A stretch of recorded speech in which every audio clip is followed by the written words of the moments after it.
Malappuram Vettichira toll പ്ലാസയിൽ ദാരുണ അപകടം. Toll പ്ലാസയിലെ തൂണിൽ തട്ടി ടൂറിസ്റ്റ് ബസ് യാത്രക്കാരിയുടെ കൈയറ്റു. കൂടെയുണ്ടായിരുന്ന 2 വയസ്സുകാരനും ഗുരുതരമായി പരിക്കേറ്റിട്ടുണ്ട്.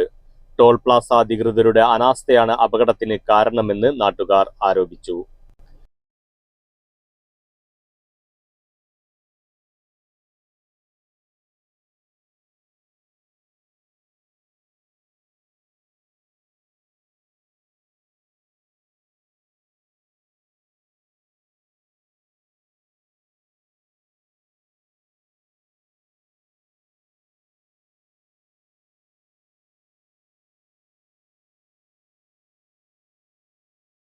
എറണാകുളം മൂവാറ്റുപുഴ സ്വദേശിയായ 19 വയസ്സുകാരി ആരിഫ, ബന്ധുവായ 2 വയസ്സുകാരൻ ഹാഷിം എന്നിവർക്കാണ് ഈ ദാരുണാപകടത്തിൽ പരിക്കേറ്റത്. ശനിയാഴ്ച രാവിലെ 9:30യോടെയാണ് നാടിനെ നടുക്കിയ സംഭവം.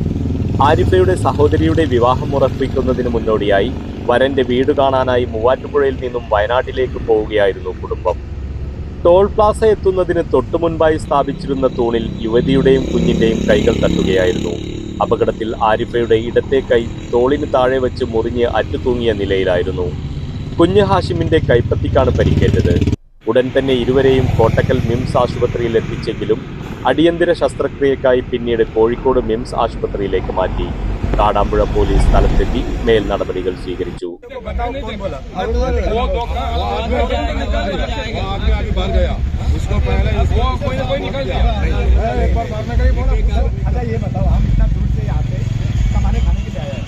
आपके राज्य में रहिए कैसे कुछ जा रहा है सर, हमारा काम क्या मैं बताऊँ दीदी का 4 लाख रुपये पड़ नुकसान है।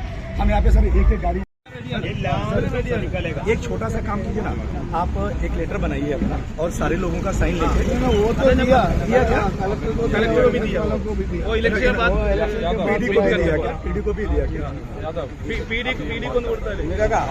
हमारा आजू बाजू वाले आदमी है लोग इधर आके बोलने का कम ऊपर नहीं करते ऐसा कुछ नहीं।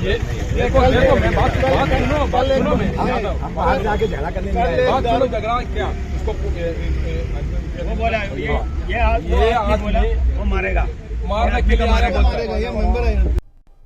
ടോൾ പ്ലാസയുടെ അശാസ്ത്രീയമായ നിർമ്മാണവും അധികൃതരുടെ വീഴ്ചയുമാണ് അപകടത്തിന് വഴിവെച്ചതെന്നാണ് പ്രധാന ആരോപണം. വലിയ വാഹനങ്ങൾ കടന്നുപോകാൻ ആദ്യ വരി മാറ്റിവെച്ചിരുന്നെങ്കിലും ഇത് കൃത്യമായി തിരിച്ചുവിടാൻ ഇവിടെ ജീവനക്കാർ ഉണ്ടായിരുന്നില്ല. അതിനാൽ ചെറിയ വാഹനങ്ങൾ പോകുന്ന ട്രാക്കിലൂടെ ടൂറിസ്റ്റ് ബസ് കടന്നുപോയതാണ് അപകട കാരണം. മാത്രമല്ല, 1 മാസം മുൻപ് മറ്റൊരു വാഹനമിടിച്ച് ചെരിഞ്ഞ ഈ തൂൺ കാര്യക്ഷമമായി അറ്റകുറ്റപ്പണി നടത്തിയിരുന്നില്ലെന്നും ആക്ഷേപമുണ്ട്. കഴിഞ്ഞ ദിവസങ്ങളിലും ഇവിടെ സമാനമായ അപകടങ്ങൾ നടന്നിരുന്നു. വിവരമറിഞ്ഞ് ആദവനാട് പഞ്ചായത്ത് പ്രസിഡന്റ് KT ആസാദും മറ്റ് ജനപ്രതിനിധികളും അപകട സ്ഥലം സന്ദർശിച്ചു. ടോൾ പ്ലാസയിൽ ഫുട്പാത്ത് ഉൾപ്പെടെയുള്ള അടിസ്ഥാന സൗകര്യങ്ങളില്ലെന്നും ജീവനക്കാരുടെ പെരുമാറ്റം മോശമാണെന്നും അദ്ദേഹം കുറ്റപ്പെടുത്തി.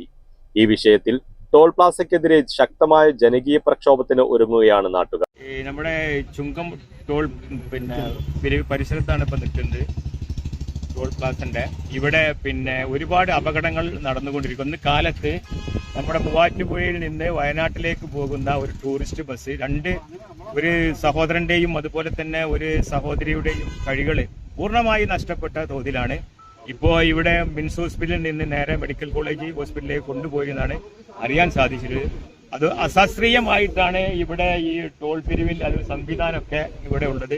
നമുക്ക് ആ കാണുന്ന ആ കമ്പി അതിന്റെ സൈഡിൽ നിന്നിട്ടാണ് ഈ 2 പേരുടെയും കൈകൾ നഷ്ടപ്പെട്ടിട്ടുള്ളത്. അതുകൊണ്ട് ഉടനെ തന്നെ ആ കാണുന്ന 1, 2, 3, 4, 5 ഈ 5 എണ്ണം ഉടനെ തന്നെ അവിടുന്ന് നീക്കണം, 2 സൈഡിലുള്ളത്. അല്ലെങ്കിൽ ഇനിയും ഒരുപാട് അപകടങ്ങൾ ഈ പ്രദേശത്ത് ഉണ്ടാവുന്നതാണ്. ഒരുപാട് പ്രശ്നങ്ങൾ ഈ ടോളുമായിട്ട് ഇവിടെ ഉണ്ട്. നാട്ടിലും പരിസര പ്രദേശം കാൽനട യാത്രക്കാർക്ക് പ്രശ്നം, ഫുട്പാത്ത് ഇല്ല. അതിന് ഒരു സംവിധാനം ഇല്ലാതെയാണ് ഇതിന്റെ പ്രവർത്തനം ഇവിടെ ആരംഭിച്ചത്. ഏതായാലും അപ്പോ ഞങ്ങൾ പൂർണ്ണമായി ഇതിന്റെ അധികാരികൾക്ക് നാഷണൽ ഹൈവേ അതോറിറ്റിക്ക് ഒരു നിവേദനം കൊടുക്കാൻ പോവുകയാണ്. ഈ ടീമിന് വ്യക്തമായിട്ടുള്ളൊരു നഷ്ടപരിഹാരം വേണം. വലിയൊരു ആക്സിഡന്റ് ആണ് സംഭവിച്ചത്. 2 കൈകൾ നഷ്ടപ്പെട്ടു എന്നാണ് നമുക്ക് കേൾക്കാൻ സാധിച്ചിട്ടുള്ളത്. ഉടനെ തന്നെ ആ ഇരകളെ കണ്ടുപിടിച്ച് അവർക്ക് നഷ്ടപരിഹാരം കൊടുക്കണമെന്ന് ഒരു നെയിം ബോർഡ് പോലും ഈ പ്രദേശത്ത് ഇവിടെ ഇല്ല. അങ്ങനെ അനധികൃതമായിട്ടാണ് ഇവിടെ ഈ ടോൾ ബൂത്ത് പിരിവ് നടന്നുകൊണ്ടിരിക്കുന്നത്. അശാസ്ത്രീയമായിട്ടുള്ള പിരിവാണ് നടന്നുകൊണ്ടിരിക്കുന്നത്. ഉടനെ തന്നെ അധികാരികളെ ഇത് ശ്രദ്ധിച്ചിട്ട് ഒരു പരിഹാര മാർഗം കാണണം. അതല്ലെങ്കിൽ ഈ പ്രദേശത്തുകാരെ ഉൾപ്പെടുത്തി ഒരു ജനകീയ പ്രക്ഷോഭം സംഘടിപ്പിക്കുന്നതാണ്. News desk Valanchery online.